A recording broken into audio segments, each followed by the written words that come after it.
Pagi, Bu. Bagaimana kabarnya hari ini? Baik? Sehat, alhamdulillah baik, Bu. Sehat, Bu. Alhamdulillah kalau begitu. Sudah siap belajar? Siap, Bu. Siap, Bu.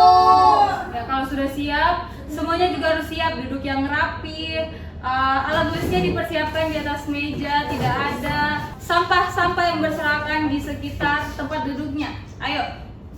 Siap, Bu. Bersih dulu. Oke, kalau sudah siap semuanya, sebelum kita belajar, ketua kelasnya silahkan pimpin doa. Teman-teman, sebelum kita belajar, marilah kita berdoa secara bersama-sama. Berdoa dimulai. Berdoa selesai. Iya. Hari ini siapa yang tidak hadir? Hadir semua, Bu. Oh ya, hadir semua ya. Oke, sebelum kita masuk ke pembelajaran inti kita hari ini, ada yang masih ingat tidak pembelajaran kita sebelumnya? Oke Bu, saya Bu. Iya, coba Juli. Terkait dengan median, modus, dengan mean Bu. Iya, kita sudah pelajari tentang mean, median, dan modus ya. Iya, Bu. Ada yang masih ingat apa itu mean? Mean. Saya Bu, Iya, ayo. mean itu Jelaskan. nilai tengah. Iya. Salah Bu. Iya, apa Juli? Mean itu rata-rata Bu. Oh iya, Median itu nilai tengah. Iya, salah ya. salah. Kalau mean itu rata-rata, median itu nilai tengah. Iya, ya. Iya, Bu. Oke, jadi materi kemarin kita akan pelajari juga hari ini. Anak-anak silakan lihat ke depan semuanya. Jadi kita punya masalah hari ini, misalnya ya, panitia kelas meeting mencatat poin kreativitas 9 siswa perwakilan kelas ya. Jadi poin mereka itu ada 7 untuk siswa pertama, kemudian 4, 6, 8, 5, 9, 7, 6, 10 untuk siswa seterusnya ya. Ada 9 siswa di sini. Nah, bagaimana kita mau mengetahui dari ke 9 siswa ini, kita mau melihat bahwa dia mempunyai poin misalnya di kelompok yang bawah atau kelompok rendah, kemudian dia mungkin masuk di kelompok sedang atau dia termasuk di kelompok tinggi. Ya, bagaimana? Pastikan kita tidak cukup hanya kita mau mencari mediannya saja atau nilai tengahnya saja kan? Iya, Bu. Iya, jadi pasti harus kita mau membagi-bagi dulu itu datanya. Nah, hari ini dari permasalahan kita ini kita akan mempelajari tentang kuartil. Nah, kuartil itu apa? Ya, kuartil itu adalah cara untuk kita membagi suatu kelompok data menjadi 4 bagian yang sama besar. Ya, jadi dari materi itu kita akan bisa menjawab permasalahan kita hari ini ya. Untuk langkah pertama, ya kita mau menentukan kuartil itu harus kita mengurutkan data dulu dari yang paling kecil ke yang paling besar ya, seperti median kemarin. Kita harus mengurutkan datanya dulu. Tidak bisa langsung kita cari nilainya kalau kita tidak mengurutkan dulu. Ya, dari permasalahan tadi kalau misalnya kita mau urutkan ya, berarti datanya itu 4, kemudian 5, 6, 6, 7, 7, 8, 9, 10 ya, sudah diurutkan dari yang paling kecil sampai yang paling besar. Jadi langkah yang paling pertama ya, ingat semuanya anak-anak bahwa langkah yang paling pertama yang harus kita lakukan adalah kalau tidak berurut maka kita harus urutkan dulu. Dan selanjutnya kita mau menentukan kuartil, menemukan kuartil. Bagaimana caranya? Ya, tadi kita sudah mengurutkan datanya dari yang paling kecil ke yang paling besar. Ya, kita mau mencari kuartil. Nah, kuartil itu ada 3. Kuartil 1 ya, kuartil bawah ya, pembatas antara 25% data terbawah dan 75% sisanya. Kemudian ada kuartil 2. Kuartil 2 ini disebut dengan median atau nilai tengahnya. Dia adalah pembatas antara 50% data terbawah, jadi data sebelumnya itu 50% dan data sesudahnya ya setelahnya itu 50%. Nah, kemudian kuartil 3. Kuartil 3 itu adalah kuartil atas, itu pembatas antara 75% data terbawah dan 25% sisanya. Nah, kita mau anak-anak semuanya lihat ke depan. Kita lihat ya letak dari Q1, Q2 dan Q3 ini. Jadi Q2 itu berada di tengah-tengah ya, atau nilai median tadi. Jadi Q2-nya itu kalau di sini kan datanya ganjil. Ya, ada 9. Jadi data tengahnya itu di data dengan nilai 7. Di sini kuartil 2-nya median. Kemudian untuk kuartil 1-nya itu berada di sisi kiri, di bagian kiri dari median, kemudian kuartil 3-nya itu ada di bagian kanan dari kuartil 2 atau median.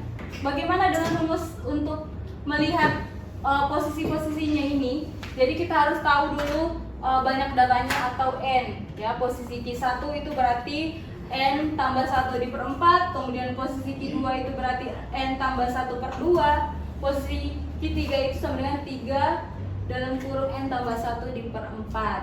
Nah, ya beda juga kalau misalnya kita mau mencari datanya itu misalnya genap, pasti beda dengan yang datanya ganjil. Sampai sini dipaham kan materinya? Iya, paham ya. Kita lanjut untuk menemukan kuartil tadi. Yang pertama-tama harus kita cari itu untuk mencari tahu kuartil 1 dan kuartil 3-nya itu, maka yang harus kita lakukan, yang harus kita cari itu adalah mencari dulu mediannya atau kuartil 2-nya. Untuk mediannya sama seperti pertemuan sebelumnya. Untuk mencari median, kalau data ganjil berarti mediannya itu adalah data yang paling tengah ya. Berarti data yang paling tengah ini setelah diurutkan adalah 7, berarti mediannya itu adalah 7. Kemudian untuk yang kuartil 1 ya, setelah kita dapatkan median maka kita cari kuartil 1 atau kuartil bawahnya. Jadi kita lihat ini nilai tengahnya itu adalah 7, kemudian di sisi bagian kiri 7 itu adalah 4, 5, 6, 6. Jadi kita untuk mencari kuartil bawahnya itu kita cari nilai mediannya. Median dari keempat data ini berarti 5 ditambah 6 diper2 karena datanya ini genap. Jadi nilai tengah itu 2 nilai tengah ya diper2. 5 tambah 6 diper2 sama dengan 11/2 sama dengan 5,5. Jadi ini adalah data, ini adalah kuartil bawahnya. Untuk kuartil 3-nya ya berarti yang kita lihat adalah data di sebelah kanan dari median. Berarti di sini yang kita punya datanya adalah 7, 8, 9, 10. Kita mau mencari median dari keempat data ini, berarti 2 data yang berada di tengah. Berarti 8 ditambah 9 diper2. Jadi Q3-nya itu 17/2 sama dengan 8,5 ya. Sampai sini paham mencari kuartil 1, 2, dan 3? Paham, Bu. Ya, paham ya, karena tinggal kita tahu bagaimana mencari median. Karena tadi itu data ganjil, maka sekarang kita bagaimana cara menentukan kuartil data genap? Ya misalnya contohnya data genap itu 62, 75, 68, 80, 70, 85, 78, 72. Nah, ini datanya masih acak-acakan. Jadi langkah pertama yang harus kita lakukan adalah Menurunkan data dari yang terkecil ke terbesar. iya, bagus. Kita harus mengurutkan dulu datanya dari yang paling kecil sampai yang paling besar. Jadi kita urutkan 62, 68, 70, 72, 75, 78, 80 sampai 85 ya. Nah, banyak datanya ini ada 8. Jadi yang paling pertama yang harus kita tentukan adalah sekali lagi Ibu ulangi bahwa langkah pertama yang harus kita lakukan itu menentukan mediannya. Ada dia datanya genap, maka 2 data di tengah kita bagi 2. Jadi di sini data 2 data di tengah itu adalah 75 dan 72, maka dijumlahkan kemudian kita bagi 2. Jadi untuk median atau kuartil 2-nya itu adalah 73,5. Setelah kita menentukan median Q2, kita sudah dapatkan tadi 73,5. Selanjutnya kita tentukan kuartil bawahnya ya, kuartil 1. Jadi kita lihat bagian kiri median, kita ambil 2 data tengahnya, kemudian kita tambah, kita jumlahkan dan kita bagi 2. Nah, kita di sini kita dapatkan Q1-nya yaitu 69 setelah tadi kita operasikan.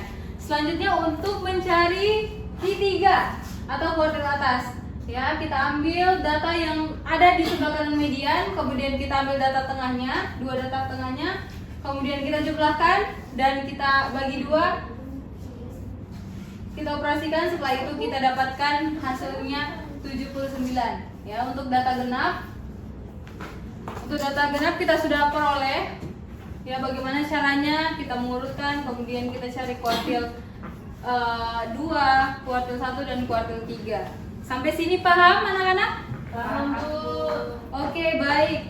Selanjutnya kita Ibu mau kalian mencoba sendiri. Ya, Ibu berikan soal di mana soalnya itu nilai ulangan matematika terdiri dari 9 siswa, yaitu 72, 85, 78, 90 sampai dengan 85 seperti yang ada di layar ya. Kemudian kita urutkan dulu datanya. Nah, ada yang mau membantu Ibu untuk mengurutkan? Ya, kita urutkan dari yang paling kecil. Yang paling kecil yaitu yang pertama 72, kemudian 75. Terusnya 78. Ya. Kemudian 78 lagi. 80, 80, 85, 85, 88, 88, 90, 90. 95. Oke, setelah kita urutkan, kita mencari median atau kuartil 2-nya. Jadi kita cari median. Berapa mediannya? 80. Iya, 80 ya, yang ini ya. 80. Kita isi 80. Kemudian kuartil 1, kuartil satunya berapa? 76,5. 76,5. Dari mana? Dari sini ya. Kita lihat data yang paling di sebelah kiri median. Jadi dua data ini kita jumlahkan, kemudian kita bagi 2, kita dapatkan hasilnya 76,5. Selanjutnya untuk kuartil 3-nya. Ya, untuk kuartil 3 itu di bagian kanan median. Berapa? 89. Ya, 89. Dari mana? 88 tambah 90. Iya, 88 tambah 90, kemudian kita bagi 2, hasilnya 89. Iya, sudah mengerti ya? Sudah mengerti? Sudah. Bagaimana mencari median, kemudian kuartil 1 dan kuartil 3-nya untuk data ganjil. Oke, karena Ibu rasa kalian sudah cukup paham untuk materi hari ini, jadi cukup sekian saja materi kita. Ibu tunjuk satu orang yang mau simpulkan pelajaran kita hari ini sebelum Ibu tutup. Ya, coba Hesti, simpulkan pelajaran kita hari ini. Kita belajar tentang kuartil. Oke, coba ada yang mau membantu? Coba Agnes. Ayo. Bu, untuk pelajaran hari ini kita sudah pelajari median, kuartil bawah, dan kuartil atas. Untuk median itu kita ambil dari nilai tengah, Ya. terus untuk kuartil bawahnya itu kita ambil di bagian kirinya, kemudian kita tambah, kemudian kita bagi. Oke. Iya, bagus. Tepuk tangan dulu dong untuk temannya. Ya, tadi sudah jelaskan ya bahwa untuk kuartil itu adalah cara membagi data sebanyak 4 bagian yang sama besar ya setelah diurutkan. Hari ini kita sudah tahu bagaimana mencari kuartil 1, kuartil 2 dan kuartil 3. Jadi Ibu harap kalian bisa ulang-ulangi lagi pelajaran kita hari ini di rumah supaya lebih paham. Kemudian selanjutnya untuk tugasnya nanti Ibu berikan di Google Classroom. Jadi tinggal kalian cek saja di akunnya masing-masing, oke? Oke, Bu. Oke. Jadi sebelum kita pulang, tolong ketua kelasnya pimpin doa. Sebelum kita pulang, maka kita berdoa. Udah dimulai. Udah selesai. Jadi tadi Ibu harap ya pelajarannya diulangi kembali di rumah. Ya, Bu. Oke, Ibu tutup. Wassalamualaikum warahmatullahi wabarakatuh. Waalaikumsalam warahmatullahi wabarakatuh.